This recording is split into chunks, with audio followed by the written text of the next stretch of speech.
రఘు కుంచే గారు పరిచయమే అవసరం లేని పేరు. ఈయన వికట కవి ద్వారా మళ్ళీ తన నటనా చాతుర్యాన్ని మనందరికీ పరిచయం చేశారు. సో ఈరోజు రఘు కుంచే గారితో అయితే ఉన్నాం. ఈ వికట కవి తాలూకా విశేషాలు ఏంటో ఆయన మాటల్లోనే తెలుసుకుందాం రండి. నమస్తే సార్. వికట కవిలో మీ క్యారెక్టరైజేషన్ ఏ విధంగా ఉండబోతుంది? మీరు చూసిన వాళ్ళకి తెలిసిపోతుంది ఆ క్యారెక్టర్ అనేది. చూడని వాళ్ళకి నేను పెద్దగా దీని గురించి వివరాలు ఇవ్వలేదు. ఎందుకంటే it's one of the most powerful character, చాలా పవర్ఫుల్ క్యారెక్టర్. సో షేడ్ ఏంటి అనేది నేను దీని గురించి నేను ఎక్స్ప్లెయిన్ చేయలేను. ఎందుకంటే స్టార్ట్ చేయగానే అర్థమవుద్ది వీడేంటి అనేది, బట్ ఎందుకు అయింది అనేది అది ఒక రీజన్లో ఉంటుంది. అంటే సాయి గారు మీ దగ్గరకు వచ్చి స్టోరీ చెప్పినప్పుడు ఈ క్యారెక్టర్కి నేను సూట్ అవుతాను అంటే నేనే ఎందుకని అని క్వశ్చన్ చేశారా ఆయన? నో అదేం లేదు. ఎందుకంటే ఇది సాయి గారు మన ప్రదీప్ మద్దాలి ఇద్దరు కూడా చాలా క్లోజ్ అండి నాకు. ప్రదీప్ మద్దాలి ఎట్లా ఇది ఉందనే సినిమాలో అని చెప్పినప్పుడు వెళ్ళినప్పుడు ఆఫీస్కి వెళ్ళినప్పుడు కూర్చొని కథ ఎక్స్ప్లెయిన్ చేశాక అంటే స్టోరీ వింటుంటేనే నాకు మైండ్ బ్లోయింగ్ అనిపించింది. అంటే కంప్లీట్ ఇది డిఫరెంట్ టెంపరేచర్లో ఉంటుంది సినిమా అంతా కూడా, ఐ మీన్ వెబ్ సిరీస్ అంతా కూడా. సో చాలా ఎక్సైట్మెంట్ ఉన్న పాత్ర ఆ కథలో, చాలా ఎక్సైట్మెంట్. ఏం చెప్పాలి, మెయిన్ విలను సినిమాలో, ఇంకంతకన్నా మీకు నేను డైరెక్ట్గా చెప్పలేను. అండ్ అలానే రఘు కుంచే గారు ఒక సక్సెస్ఫుల్ సింగర్ అండ్ అలానే మ్యూజిక్ డైరెక్టర్ ఉండి సడన్గా ఇలా యాక్టింగ్ మెయిన్ ఏమైనా రీజన్ ఉందంటారా? ఏం రీజన్ ఉంటుందండి, డెస్టినీ అంతే ఇదంటే కూడా మనం అనుకుంటాం. కానీ నేను యాక్టర్గా ట్రై చేసాను చాలా రోజులు. ఒక టైంలో ట్రై చేసినప్పుడు ఎవడో దేకను కూడా దేకలా.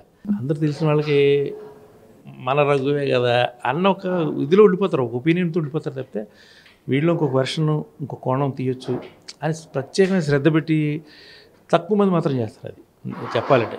ఇన్ఫ్యాక్ట్ పలాసా సినిమాలో కూడా ఫస్ట్ నేను యాక్టర్ కాదు, ఓన్లీ మ్యూజిక్ డైరెక్టరే. ఎవరో వేరే యాక్టర్ ఒక ఆయన టైంకి హ్యాండ్ ఇచ్చారు. ఇవ్వటం వల్ల లాస్ట్ మినిట్లో ఆపద్ బంధువులాగా చేశాను ఆ వేషన్. బట్ అది ప్రూవ్ చేసుకోగలిగాం యాక్టర్గా.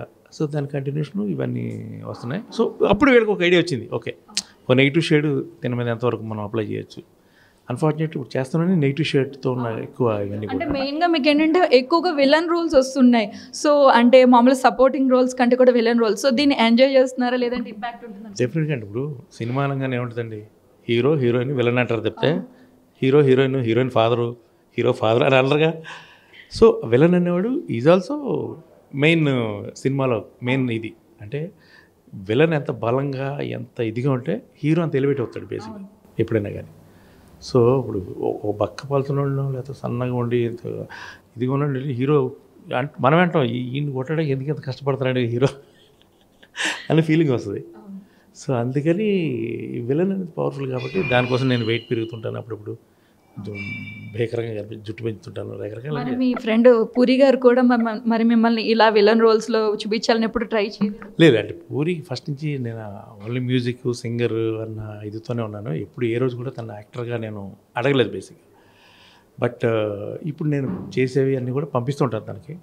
చాలా హ్యాపీ ఫీల్ అవుతున్నాడు. తను అన్నాడు, ఎవరే నీకు కొత్త లైఫ్లో ఒక గెటప్ చూశాడు నాది, ఒక సినిమాది చూసి, ఎవరే నీకు లైఫ్లో కొత్త టర్న్ వస్తుందా దీని తర్వాత రాసుకున్నమాట, మార్క్ మై వర్డ్ అన్నాడు.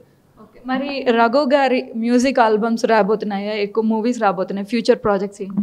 ఇప్పుడు నేను ఫ్యూచర్ ప్రాజెక్ట్ 4 చేస్తానండి. ఈ 4 కూడా main characters. At the same time అందులో 3 సినిమాలకి మ్యూజిక్ చేస్తున్నాను, మొత్తం 3 కూడా.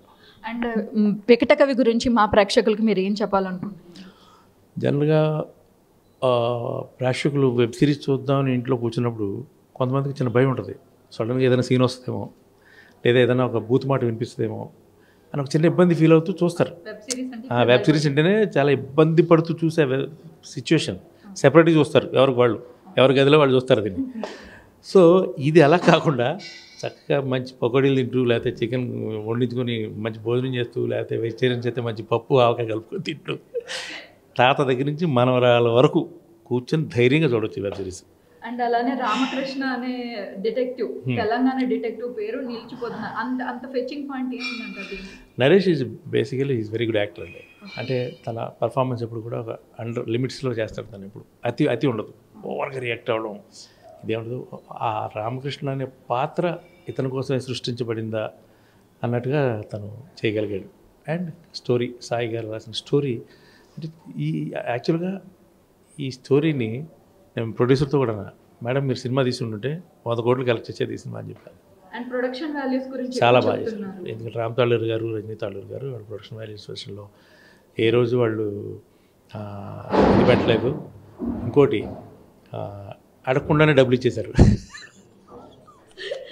సో మీ రెమ్యునేషన్ కరెక్ట్గా వచ్చింది పక్కా టైమ్లీ వాళ్ళ అగ్రిమెంట్లో ఏదైతే మెన్షన్ చేశారో టక పడిపోతుంది. అడగాల్సిన అవసరం కూడా లేకుండా చేశారు. అంత మంచి ప్రొడ్యూసర్స్ అండి, రియలీ.